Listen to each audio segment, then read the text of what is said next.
میرا بیٹا پروفیسر محمد ابرار، جس نے بیچلر آف انجینئرنگ کی ہوئی تھی، اس نے اپنی جاب کے سلسلے میں اس نے پنجاب کالج ڈسٹرکٹ ننکانہ صاحب سے اپنی زندگی کا آغاز کیا۔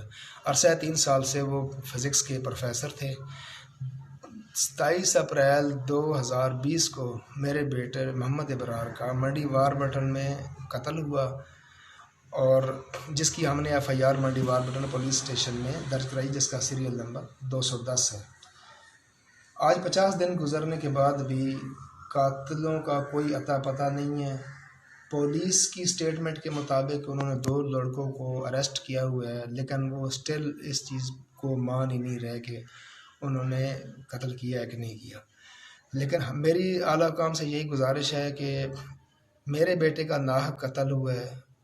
میری اعلیٰ حکام سے یہی گزارش ہے کہ پروفیسر محمد ابرار کے قاتلوں کا پتہ لگایا جائے، اور سب سے بڑی کہ اس کی وجہ پتہ چلے ہمیں کہ کیوں میرے بیٹے کو قتل کیا گیا، ناحق قتل کیا گیا اس کو۔